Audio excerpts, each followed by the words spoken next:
ABC 10 News starts now with breaking news.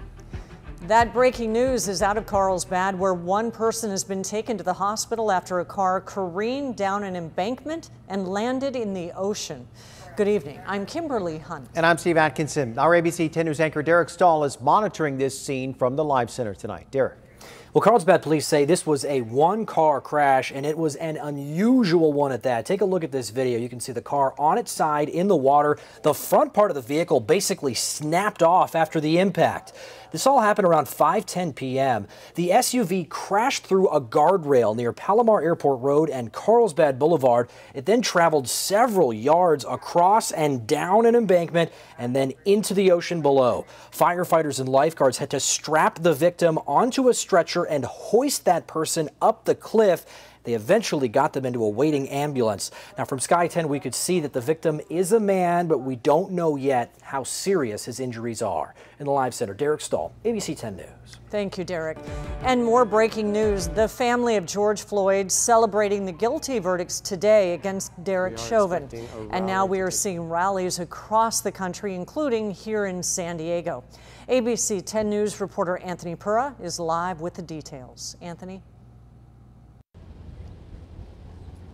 That's right, Kimberly, and we are expecting people to hold an event here at Waterfront Park later this evening. I do want to show you some video now of an event that took place already underway right now. This is video taken about an hour ago at the 800 block of B Street in downtown. Several dozen people there gathered for that one. We're told that one is going to be a march. It's expected to move along 8th Street to B Street and to Pacific Highway. Now, I spoke to one of the organizers there. She says after that verdict today, she felt that many in the community would need this type of outlet. Take a look. People are going to be needing a sense of community right now.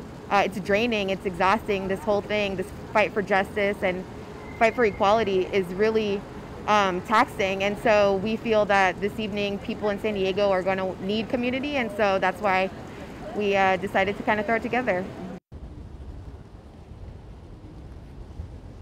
And there was also a rally in the North County earlier today. And again, we are expecting one here at Waterfront Park this evening. We will continue to stay out here and bring you more information and updates throughout the night on later editions of ABC 10 News. We're reporting live at Waterfront Park. Anthony Pura, ABC 10 News.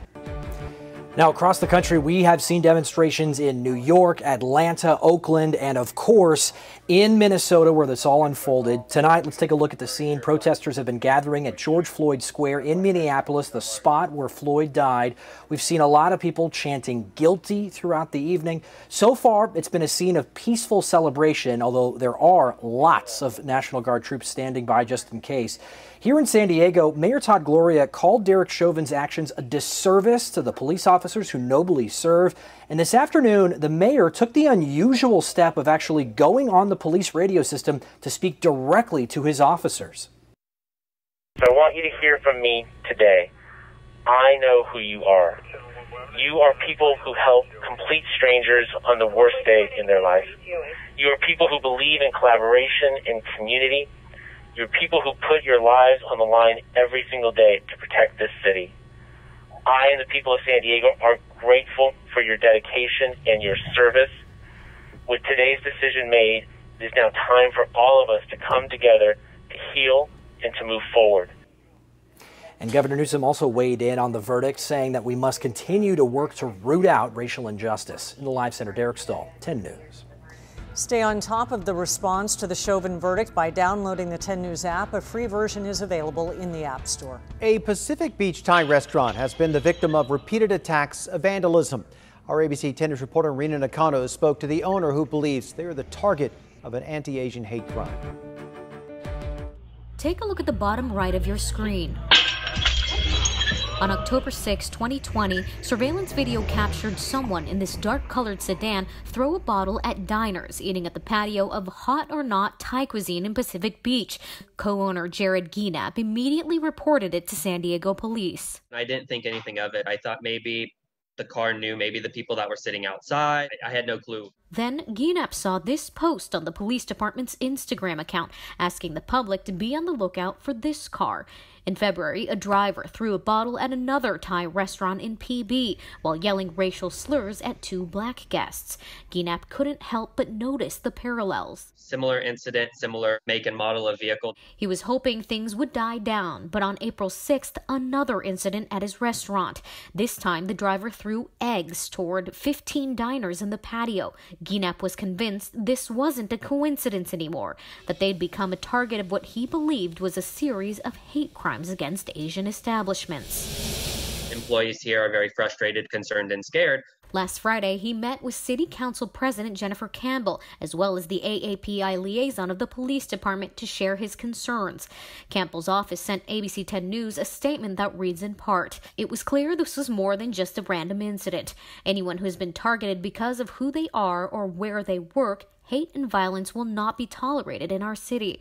If you or someone you know has been victimized by a hate crime, don't stay silent. We're all in this together." Asian hate, LGBT hate, any race, color hate. I just think it needs to stop. Rita Nakano, ABC 10 News. San Diego police have not said the 3 incidents are connected. Chula Vista has its first legal marijuana dispensary. Grasshopper Cannabis opened its doors today after years of debate and ultimately getting the approval of voters. ABC 10 News anchor Lindsay Pena shows how the store is paving the way for others. We're welcoming everybody with open arms today. Open for just hours, and already Grasshopper Dispensary in Chula Vista was busy. This is a big win for everybody today, and I mean, you know, we're not going to let you down. We're proud to be able to open our doors today on 4/20. It's not a better day for it. CEO Andres Camberos is from Chula Vista and says his new store brings 20 to 30 new jobs to the city and will give a portion of proceeds to local community programs. The grand opening attended by Chula Vista Mayor Mary Salas. I know it was a really long process. It took us many, many years to make sure that our ordinance was a good, strong ordinance and it guaranteed the safety and health of everyone. Commercial cannabis operations were made legal in Chula Vista in 2018 when voters approved Measure Q. That was 2 years after California legalized marijuana in 2016.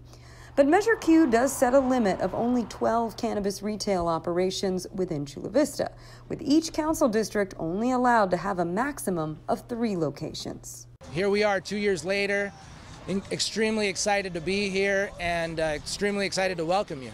Both city leaders and police are hoping the legal shops like Grasshopper will offer an alternative to illegal shops, which the city has been trying to crack down on in recent years.